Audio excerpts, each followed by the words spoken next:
Selamat pagi Bapak dan Ibu, para devosan kerahiman ilahi.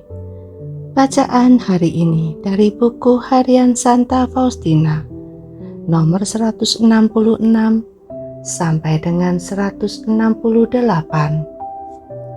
Dalam doa, aku selalu mendapatkan terang dan kekuatan roh, meskipun ada saat-saat yang sedemikian melelahkan dan menyakitkan, sampai kadang-kadang sulit untuk mengerti bahwa hal-hal seperti itu dapat terjadi di suatu biara. Anehnya, kadang-kadang Allah membiarkan semua itu terjadi, tetapi selalu untuk menyatakan atau mengembangkan keutamaan di dalam suatu jiwa. Itulah sebabnya ada pencobaan-pencobaan. Hari ini, November 1932, aku tiba di Warsawa untuk menjalani probasi ketiga. Sesudah pertemuan ramah tamah bersama para muder, aku pergi ke kapel kecil untuk beberapa saat. Tiba-tiba kehadiran Allah memenuhi jiwaku, dan aku mendengar kata ini, "Putriku, aku ingin agar hatimu dibentuk mengikuti model hatiku yang rahim. Engkau harus sepenuhnya dipenuhi dengan kerahimanku." Muder pembimbing yang tercinta tiba-tiba menanyai aku, apakah aku sudah menjalani suatu retret pada tahun itu? Dan aku berkata belum.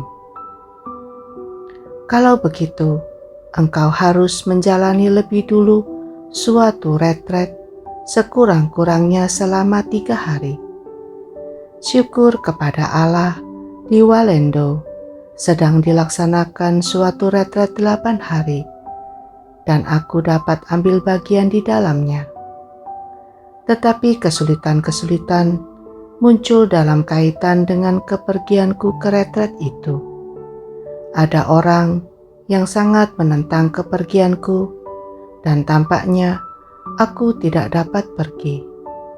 Sesudah makan siang, aku masuk ke kapel untuk adorasi selama 5 menit.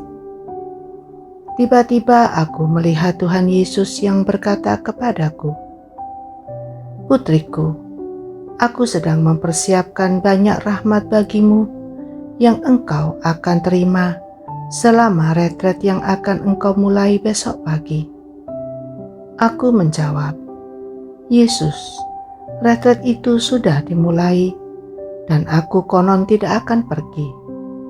Dan Yesus berkata kepadaku, "Bersiaplah untuk retret itu, sebab engkau akan memulai retret itu besok.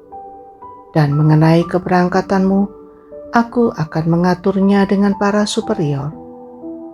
Dalam sekejap Yesus menghilang. Aku mulai bertanya-tanya, bagaimana mungkin hal ini terjadi? Tetapi dalam sekejap aku dapat menyingkirkan semua pikiran itu dan memanfaatkan waktu yang kupunya untuk berdoa, memohon agar Roh Kudus memberikan terang untuk dapat melihat seluruh kepapaan yang ada padaku. Sesaat kemudian, aku meninggalkan kapel kecil untuk melaksanakan tugas-tugasku.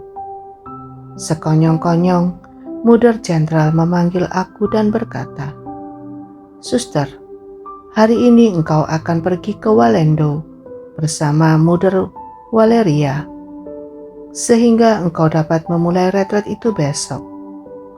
Untunglah Muder Waleria kebetulan ada di sini, dan engkau dapat pergi bersamanya. Dalam waktu kurang dari 2 jam, aku sudah berada di Walendo. Aku merenung sejenak dalam hatiku dan menyadari bahwa hanya Yesus yang dapat mengatur hal-hal seperti itu. Ketika orang yang dengan begitu keras menentang keikutsertaanku dalam retret itu. Melihat aku pergi, ia menunjukkan rasa heran dan kecewanya. Tanpa memperhatikan hal itu, dengan ramah aku memberi salam kepadanya dan pergi mengunjungi Tuhan untuk minta petunjuk bagaimana aku harus bertingkah laku selama retret. Yesus, Engkau andalanku.